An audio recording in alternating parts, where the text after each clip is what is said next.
Bom, pessoal, nosso tema hoje será gestão por processo. Dentro do nosso canal, a proposta dele é a educação profissional. Portanto, os nossos temas aqui, eles serão voltados a assuntos que nós consigamos inserir dentro do nosso contexto, dentro da nossa do nosso setor de trabalho, dentro do nosso contexto profissional. E aí o assunto de hoje, como eu falei, será gestão por processo. Tão importante quanto qualquer outro tipo de gestão. Nós estamos vivendo uma era de gestões. A gente precisa tomar conhecimento como gerir pessoas, como gerir processos, como gerir equipes, pessoas, por assim dizer. E então vamos ver esse assunto aqui, tão importante quanto gestão de pessoas também. Vamos lá, vamos começar aí. Então, primeiro a gente precisa definir processo. E aí, se a gente for um pouco aí para automação, que é também a minha área de atuação, a gente pode definir processos como um conjunto de atividades realizados em uma sequência lógica. Podemos simplificar aí o que apresenta nesse primeiro slide, como sendo assim: a gente tem uma entrada, a transformação dessa entrada em uma determinada saída. Todo o processo vai trabalhar dessa maneira. Nós temos aí a entrada desse processo, a transformação dessas entradas em algum tipo de saída. E a gente precisa ter uma sequência lógica disso daí, sequência lógica dessas ações, dessas atividades. Então, são atividades realizadas na sequência lógica com o objetivo de produzir um bem ou um serviço que tem valor para um grupo específico de clientes. Logicamente que o processo ele tem que agregar valor, no final dele, na cadeia produtiva é necessário agregar valor ao processo. Essas atividades têm que agregar valor a eles. Na visão de qualidade, qualquer conceito ou conjunto de atividades que usam recursos para transformar entradas em saídas. E aí a gente precisa identificar e gerenciar esses processos, muitas vezes interrelacionados. Então, gestão por processos, a gente pode simplificar nessa nova visão, nesse novo slide aí, como sendo naquela sequência lógica de atividades aí A, B, C, D, nós temos a cadeia de valor, sendo que essas atividades devem agregar valor ao processo. De um lado nós temos os clientes, do outro lado os fornecedores, e a cadeia de valor aí relacionando todos eles. Então, simplificando esse conceito, esse conceito de processo, é a organização, veja lá que aparecem agora outros itens que a gente não havia comentado antes. É a organização de pessoas, instalações de apoio, procedimentos, informações, bens facilitadores, e em atividades de trabalho, logicamente, interrelacionadas para atingir os objetivos do negócio. E aí, de novo, temos lá uma simplificação no diagrama de blocos, mostrando que entradas, atividades que agregam valor, e aí a gente tem as saídas. Podemos então, ainda dentro da definição de processo, trazer aqui um diagrama de Ishikawa, mostrando para a gente que o efeito, esse aí é um diagrama de causa e efeito, uma das ferramentas de qualidade que é utilizada para gestão. Então, nós temos aí como efeito a característica da qualidade, os indicadores do resultado, os indicadores de desempenho desse processo. Mais para frente a gente vai falar um pouco disso daí. E aí as possíveis causas, né, para gerar aquele efeito. Nós temos aí os 6 M's: máquinas, materiais, medidas, meio ambiente, mão de obra e métodos. É um tipo de recurso, é um tipo de montagem que nós podemos utilizar aqui no diagrama de Ishikawa, né? E aí a gente vai exemplificar algumas possíveis causas para gerar, que pode gerar aquele efeito. Lá no final, o que a gente está verificando, na verdade, é a qualidade do produto, né? Ou do serviço, por assim dizer. Então vamos lá. Rapidamente aí, alguns fatores, né, que podem interferir nas características da qualidade desse produto ou serviço. Por exemplo, nós temos aí deficiência em treinamentos, lá nos métodos, né?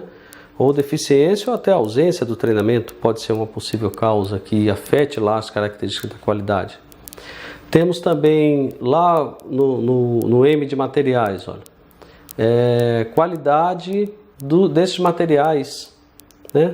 A matéria-prima é de boa qualidade, o produto que foi adquirido é de boa qualidade, né? Não sabemos ainda ao certo, e aí a gente tem que estudar, né? Verificar essa qualidade desses materiais. Máquinas, falta de manutenção ou até deficiência na manutenção das máquinas, isso com certeza afetará as características da qualidade. Portanto, como diz Juran,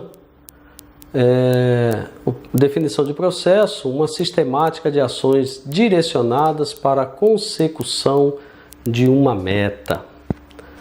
Muito importante que a gente tenha isso na cabeça. E aí, ainda buscando o entendimento de processos, né?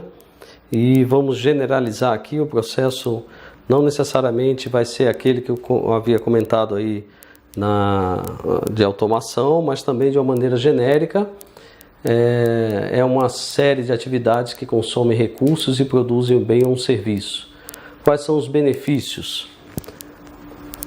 A gente pode colocar aí como benefícios que a gente consegue identificar e focar os processos chamados críticos, que a gente vai ver daqui a pouco em um slide aí. A administração melhora os pontos vitais da sobrevivência da organização. Não tenham dúvida disso, pessoal, que ao dominarmos os processos e, por conseguinte, dominarmos os processos que são considerados críticos, nós temos aí uma administração melhorada, né? E conseguimos então sobreviver na organização. Os riscos, né?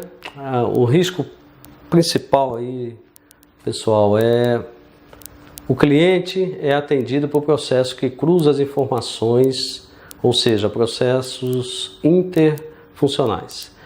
Então vamos resumir isso daí. O risco é a gente não conseguir atender a contento o cliente, a gente não satisfazer o cliente. E aí a gente vai buscar a satisfação do cliente nas normas ISO, né? A ISO 9001, por exemplo, na sua versão 2015, que foi lançada em outubro do ano passado, foca, né? O foco dela é no cliente. E aí o cliente é afetado, por conseguinte, né, pelo pior desempenho do processo, né? Uma vez que você determina, por exemplo, o prazo de entrega de algum material, alguma coisa assim, você não cumpre esse prazo, o cliente é afetado diretamente nisso daí. Mas a gente precisa focar, né, identificar e focar os processos críticos. Uma vez identificados e a gente focar isso daí e trabalhar os processos críticos, bem provável que a gente diminua, né, essa possível insatisfação do cliente. Temos então Uma melhoria contínua, então a gente tem o ciclo PDCA envolvido aí na ISO 9001, nas ISOs, por assim dizer, falando em gestão de qualidade, a gente tem que trabalhar a melhoria contínua, não tenham dúvida disso. E gestão de processos não seria diferente. Então a gente tem aqui um modelo de gerenciamento de processos, no qual a gente tem a melhoria contínua do sistema de gestão da qualidade. De um lado da figura, do lado esquerdo, a gente tem cliente, do lado direito a gente tem o cliente também.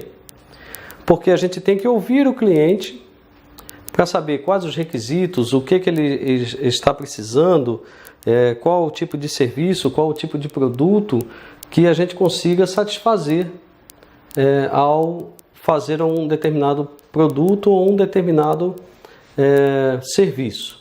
Então, de um lado, do lado esquerdo, a gente tem o cliente, do lado direito a gente tem o cliente também. Sendo que a gente precisa saber os requisitos dele, ou seja, o desejo do cliente, o que ele quer. E do outro lado, uma vez que a gente sabe a necessidade dele, nós vamos fazer as mudanças no processo para satisfazê-lo, para atendê-lo. Por isso que a gente tem cliente nos dois lados aqui dessa figura. E temos então o ciclo de melhoria contínua ali no meio, mostrando, que a gente precisa medir, analisar e melhorar, A gente tem a responsabilidade da administração como ponto, como fluxo de informação diretamente dos clientes, E agregando valor, temos aí gestão dos recursos, a realização do produto propriamente dito, com a entrada e saída, E o produto e serviço lá diretamente ligado à satisfação do cliente, Sendo que a gente só pode controlar aquilo que a gente consegue medir, Se a gente não consegue medir, a gente não consegue controlar. E aí, mostrando ainda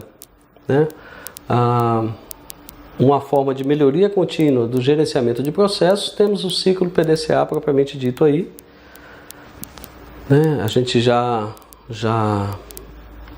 trabalha com isso, já viu isso em algum momento na nossa carreira profissional, na nossa vida. Podemos utilizar esse ciclo até no nosso dia a dia, não precisa ser relacionado exatamente com o lado profissional. Mas temos aí, girando o ciclo, o planejamento, que é definir os métodos que permitirão atingir as metas propostas. E a gente tem a definição das metas e definir os métodos. O método é como a gente quer atingir as metas, A meta onde a gente quer chegar e os métodos como a gente vai chegar nisso daí. Depois, no executar, no D, do inglês aí, do, executar a tarefa. Nesse momento é muito importante que a gente eduque as pessoas e treine as pessoas. A gente não pode cobrar as pessoas se a gente não conseguir treiná-las, educá-las para tal. E também um outro ponto importante é que a gente tem que coletar dados. Muito importante isso. Antes de tomar qualquer decisão, quer seja ela gerencial, quer seja ela do âmbito setorial, a gente precisa coletar dados para depois tomar a decisão. A gente tem que tomar a decisão baseada em fatos. Então tem que ser decisões factuais, Temos então a verificação, o C de check, verificar os resultados da tarefa executada, e aí a gente tem um controle, como eu disse a vocês, A gente só consegue controlar aquilo que consegue medir. Então a gente mede, faz comparação com as metas, verifica como está o índice de satisfação do cliente, daquele serviço, daquele produto. E aí, verificado isso, já que a gente pode fazer agora a comparação desse resultado com a meta que a gente deseja, ou desejava, então a gente pode atuar corretivamente, aperfeiçoar o processo.